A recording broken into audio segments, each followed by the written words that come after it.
নমস্কার, আমি সঙ্গীতা চক্রবর্তী। আমার হিসেবে আজকে আমি রান্না করছি। দেখো, কিসা খোয়ানি ক্ষীর। এটা পেশাবরের একটা ক্ষীর। এটা আমি এক জায়গায় দেখি তোমাদের সঙ্গে শেয়ার করছি। আচ্ছা, এখানে আমি হাফ লিটার দুধ নিয়ে নিয়েছি। আর এদিকে দেখো, পরিমাণ বুঝে চিনি, যে যেরকম মিষ্টি খাবে।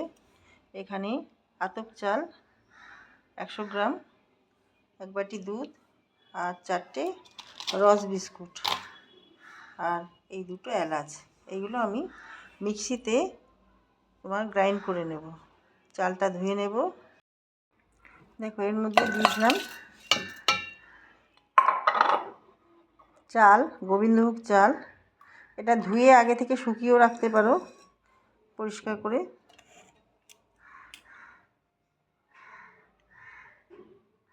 দিয়ে দেব আমুল দুধ। আমুল দুধের টেস্টটা খুব ভালো আসবে। 4 চামচ আমুল দুধ দিয়ে দিলাম। দিয়ে দেব এই রস বিস্কুটগুলো ভেঙে। বিস্কুটগুলো ভাঙা হয়ে গেছে। 2টো এলাচ, পরিমাণ বুঝে মিষ্টি, যেরকম মিষ্টি যে খাবে। আর দিয়ে দেব দুধ। আমি 1 বাটি দুধ নিয়েছি। এবার এটা আমি পেস্ট করে নেব। দেখো, দুধটা ফুটে গেছে খুব ভালো মতন।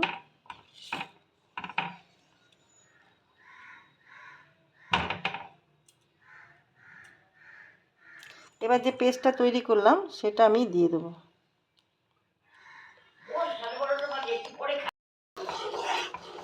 এটা অনবরত নাড়াতে হবে।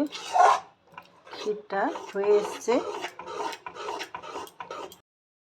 দেখো, আমি এই তরকা প্যানটার মধ্যে আমি ক্যারামেল বানিয়ে নেব।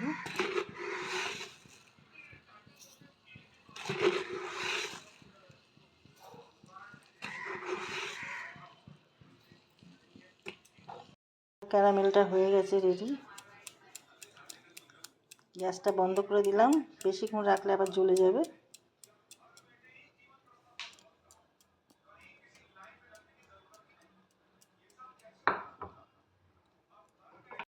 দেখো, ক্যারামেলটা ক্ষীরটার উপরে দিয়ে দেবো।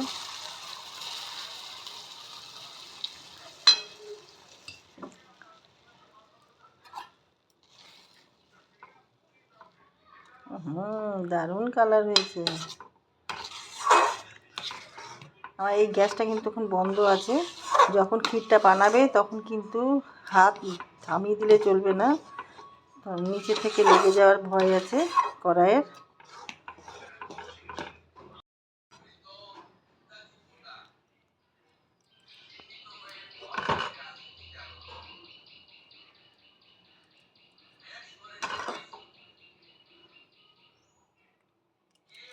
এইভাবে আমি 2টো পাত্রে ভরে নেব।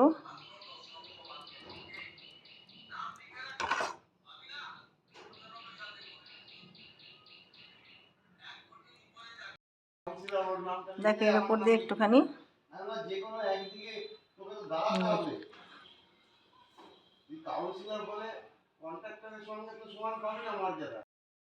দেখো, আমার এই রেসিপিটা তৈরি হয়ে। এটা একটা ক্ষীর। এটার নাম হচ্ছে কিসা খোয়ানি। এটা পেশাওয়ারের ক্ষীর। এটা আমি ভিডিওতে দেখে বানানোর চেষ্টা করলাম। তোমাদের কেমন লাগলো জানাতে ভুলো না। লাইক, শেয়ার, কমেন্ট করে আমার পাশে থেকো। ইউটিউব থেকে দেখলে আমার পেজটা ফলো করে দিও। আর তোমার ফেসবুক থেকে দেখলে আমার চ্যানেলটা সাবস্ক্রাইব করে নিও।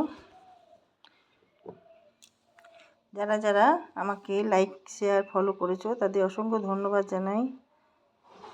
ভালো থেকো সবাই, সাথে থেকো। ভিডিওটা এখানেই শেষ করলাম। ভিডিওটা কেমন লাগলো তোমরা জানাতে ভুলো না কমেন্ট করে।